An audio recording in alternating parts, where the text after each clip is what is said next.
আল্লাহু আকবার, আল্লাহু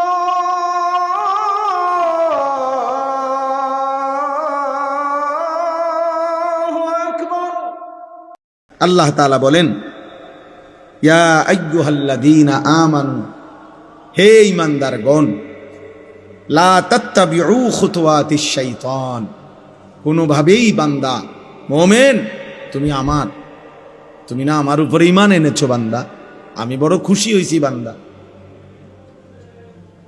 তুমি মুমিন, তুমি মুসলমান, তোমাকে জন্মসূত্রে হয়তো আমি ঈমান দিয়েছি, অথবা কেউ যদি পরেও ইসলাম গ্রহণ করে তাকেও আল্লাহ বলছে তুমি আমার। সমস্ত ঈমানদার, আল্লাহ কোরআনে নিজে বলছে, মুমিন আল্লাহর বন্ধু। ঈমানদার কার বন্ধু? আল্লাহর বন্ধু। মুমিনের বন্ধু আল্লাহ, আল্লাহর বন্ধু মুমিন। এজন্য তাফসীরের মধ্যে আছে, ইয়া আইয়ুহাল্লাযীনা আমানু, হে ঈমানদারগণ, এই কথার আরেকটা অর্থ হলো হে আমার বন্ধুগণ। আল্লাহ বলছে হে আমার বন্ধুরা, বন্ধুগণ, হে আমার বন্ধুগণ। আল্লাহ তাআলা বলছে কোরআনুল কারীমের মধ্যে 89 বার, 8 9 89 বার আল্লাহ তাআলা এই শব্দ দিয়ে আমাদেরকে ডাক দিয়েছে, হে ঈমানদার, হে আমার বন্ধুগণ। একবার দুইবার না ভাইয়া, 89 বার। কোন মা যদি একটানা 89 বার তার সন্তানকে ডাকে, এরপরেও যদি সেই সন্তান মায়ের কাছে না আসে, এই সন্তান কি পরিমাণ বেয়াদব। কোন বাবা যদি তার সন্তানকে 89 বার একটানা ডাকে, সেই সন্তান যদি বাবার ডাকে সাড়া না দেয়, কি পরিমাণ বেয়াদব। তো আল্লাহ তাআলা রব, মহান মালিক, আমার সৃষ্টিকর্তা, আমার শরীরের প্রতিটা বিন্দু বিন্দু যার ইশারায় এক সেকেন্ডের নিরাপত্তা, আমাদের বেঁচে থাকার অধিকার, সুস্থতা, স্বাভাবিকতা আল্লাহর দেওয়া। প্রতিনিয়ত যারা অ্যাক্সিডেন্ট হয়, কেউ কি নিজের ইচ্ছায় অ্যাক্সিডেন্ট হয়? কথা বলেন না। প্রতিনিয়ত যারা মারা যায়, তারা কি নিজের ইচ্ছায় মারা যায়? তাইলে আল্লাহ তাআলা যখন তার নিরাপত্তার চাদর সরিয়ে নেয় 1 সেকেন্ডের জন্য, 1 মিনিটের জন্য, তো বান্দা দুর্ঘটনায় পতিত হয়। তো এই জন্য প্রতি মুহূর্তে আল্লাহ তাআলা 24 ঘন্টা আমাদেরকে লালন করছেন, পালন করছেন। 24 ঘন্টা আল্লাহ তাআলা নিজে বলছেন, ইন্না রাব্বাকা লাবিল মিরসাদ, নিশ্চয়ই তোমার রব কঠোর নজর রাখছেন তোমাদের উপর, একদম কঠোরভাবে। এক সুতা, এক বিন্দু, আল্লাহ তাআলা বলেন তুমি 1 সেকেন্ড, একটা নিঃশ্বাস বান্দা আমার নজরের বাহিরে না। আয়াহসাবু আল্লাম ইয়ারাহু আহাদ, আল্লাহ বলে আমার বান্দাকে জিজ্ঞেস করো, সে কি এটা মনে করে যে তাকে কেউ দেখে না? কি ব্যাপার, আমরা কেউ মনে করি এটা? ভাই বলো না, ছেলেরা ভাই বলো, আমরা কি এটা মনে করি যে কোনো একটা ঘন্টা এমন আছে, সপ্তাহের একটা দিন এমন আছে, রাতের একটা সময় এমন আছে যে সময় আল্লাহ আমাদেরকে দেখে না? এমন ঘন্টা কখন? এমন সময় কখন? এমন সপ্তাহ কখন? তাহলে তো আল্লাহ তাআলা বলছেন, ইয়া আইয়ুহাল্লাযীনা আমানু, হে ঈমানদারগণ, আমি ডাকছি তোমাকে, আমি ডাকছি বান্দা। এর চাইতে প্রিয় আর কি হইতে পারে? হাসান বসরি রাহমাতুল্লাহি আলাইহি বলছেন, একজন মুমিনের উচিত এই ডাকটা শুনবার পর গোটা পৃথিবী ভুলে গিয়ে আল্লাহর ডাকে কান পাতা শোনা, রাখো চুপ চুপ, আমার মালিক, আমার মুনিব আমারে ডাক দিছে, আমি শুনি তিনি আমাকে কি বলছে। এটা ইনসাফের দাবি। কোনো মানুষ, তার অফিসের বস, সিনিয়র কর্মকর্তা আপনার ডাক দিলে সে যেই পরিমাণ দৌড় মারে আর জি স্যার বলে, আমি ওই দিন আমারে আপনার একটা জেলার একজন পুলিশের এডিসি, উনি আমার একটা মাহফিলের দাওয়াত দিতে চাচ্ছে। এখন আমার নাম্বারে পায় না, তো আমার বুড়িচং থানার ওসিরে উনি ফোন দিছে ওখান থেকে। ওসি আমাদের ফাঁড়ির যেই ইনচার্জ, ওনারে ফোন দিছে। ইনচার্জ আমার মহল্লার ওনার পরিচিত লোকরে বলছে, আপনি হুজুর কই, হুজুরে খুঁজে বাইর করেন এক্ষণ, আমার হুজুরের দরকার। স্যারে মানে বসে ফোন দিছে, এডিসি স্যার, পুলিশের এডিসি। এরপরে উনি ওই ইনচার্জ আমার কাছে আসছে দুপুরবেলা। আমি দেখলাম বেচারা ওই স্যারের সাথে যে কথা বলতেছে, জি স্যার, জি জি স্যার, জি জি স্যার, জি হুজুরকে পাইছি স্যার, পাইছি স্যার, জি জি স্যার, জি স্যার, আপনি কথা বলেন স্যার, স্যার আমি বলছি স্যার, স্যার মানে আমি বললাম আরে ভাই আপনি থামেন, আমি আমারে বলতে দেন, আমি শুনি, স্যারের লগে আমি কথা বলি। দেখলাম উনি জি স্যার কইতে কইতে ওনার জান শেষ।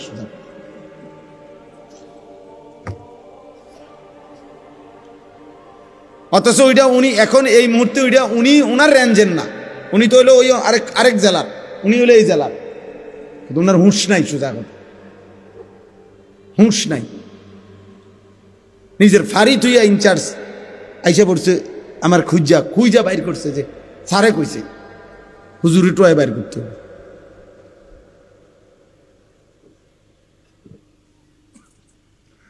যাই হোক, তাহলে আমার বলার উদ্দেশ্য হলো আমার আল্লাহ আমাকে ডাক দিছে, তার চাইতে বড় মালিক আর কে হতে পারে?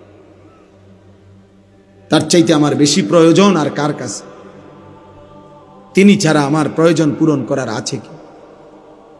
আমার এক সেকেন্ডের একটা নিঃশ্বাস পৃথিবীতে আর দিতে পারবে কি? আমার এক সেকেন্ড বেঁচে থাকার অধিকার এই পৃথিবীতে আল্লাহ ছাড়া দেবে কি? কোন পৌঁছেগা হামে তেরে সওয়া। থানবী রহমতুল্লাহ আলাইহি দোয়ার মধ্যে আল্লাহকে বলতেন, আল্লাহ আপনি ছাড়া আমগো খবর নেই কে? আপনি ছাড়া আমাদের কথা জিজ্ঞেস করে কে? আমাদের আছেই কে? আর এমনি তো বাস্তব কথা হলো ছেলেরা, বাবা প্রিয় ভাই মনে রাখো ভাই, আমি সারাটা বছর বলছি, সারাটা বছর বলে যাই, বাস্তবিক অর্থে এই পৃথিবীর একটা বেঈমান, একটা কাফের, একটা মুশরিক, এই ইউরোপের কোন বেঈমান, গোটা পৃথিবীর মধ্যে মুশরিকদের যত সংগঠন আছে একেবারে জাতিসংঘ থেকে শুরু করে নিচ পর্যন্ত, খোদার কসম একটা বেঈমান এক সেকেন্ডের জন্য কলিজা দিয়া দিল দিয়ে আমাদের মুসলমানের ইমানদারের কোনো কল্যাণ কামনা করে না। যা বলে এগুলো ফাঁকা বলি, এগুলো হলো মৌখিক বলি, এগুলো হলো ফাঁকা সান্ত্বনা। মানবাধিকারের নামে, হিউম্যানিটির নামে ধোকা ধোকা ধোকা। নয়তো আজকে প্রায় ৭৮ বছর ৭৭ বছরের মতো ফিলিস্তিন সমস্যা, ফিলিস্তিনের মুসলমান নির্যাতিত আজকে ৭৮ বছরের মতো। জানেন আজকে ১.৫ বছর, আজকে ২ বছর।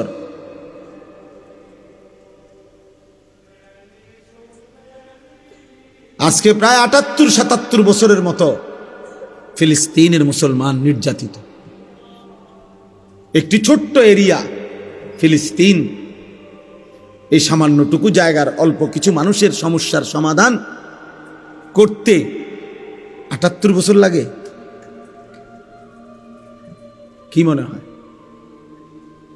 জনগোষ্ঠী এই যারা মুসলমানদেরকে এইভাবে মারতেছে, ওদের মূল জনগোষ্ঠী ১ কোটি না, ৯২ থেকে ৯৭ লাখ মূল সারা দেশের জনসংখ্যা। তাদের সর্বমোট জনসংখ্যা হলো তাদের ১ কোটির নিচে।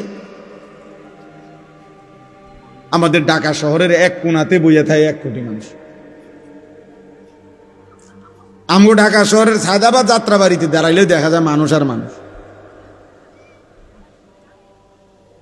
তাইলে ১ কোটি না, কিন্তু এই মানুষগুলোকে কেউ বুঝাইতে পারতেছে না যে এইভাবে একটি সভ্য পৃথিবীতে, আজকের এই পৃথিবীতে, আধুনিক এই পৃথিবীতে, যেখানে প্রতিনিয়ত মানবতার জয়গান গায় মানুষ, ভদ্রতার, শালীনতার কত কথা বলে।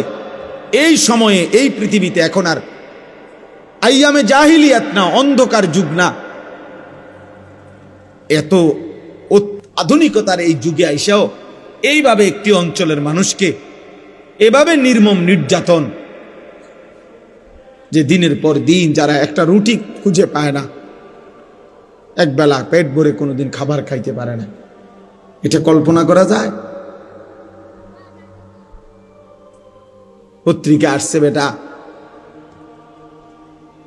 গাজার একটা ছেলে 12 কিলোমিটার এতিম বাচ্চা পায়ে হাঁটা গেছে একটা রুটির জন্য।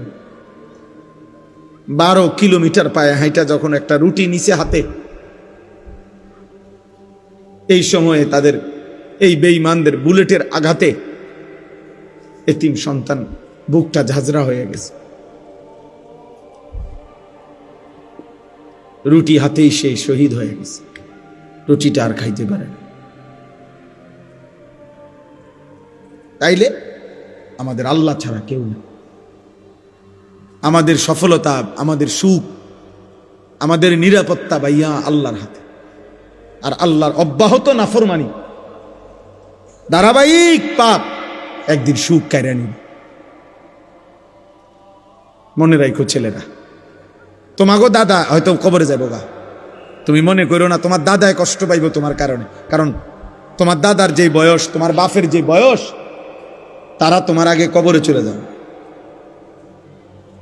কিন্তু তোমার এই অসভ্যতা, তোমাদের এই 14, 16, 18, 20, 22 বছরের ছেলেরা, তোমরা যা করতেছ, এর খেসারত, এর প্রায়শ্চিত্ত তোমরা দুনিয়ায় দিতে হবে। মনে রাখো, মনে রাখো বাপ, আমি তার একদিন বলি না, 1000 বার বলছি। এত অল্প বয়সে, 18 বছর মাত্র বয়স, এত অল্প বয়সে এত নারী দেখে ফেললা, এত কম বয়সে এত ছবি দেখে ফেললা, এত অল্প বয়সে এত উলঙ্গ ছবি দেখে ফেললা। হায় জানোয়ার, বাকি জীবন কি করবা?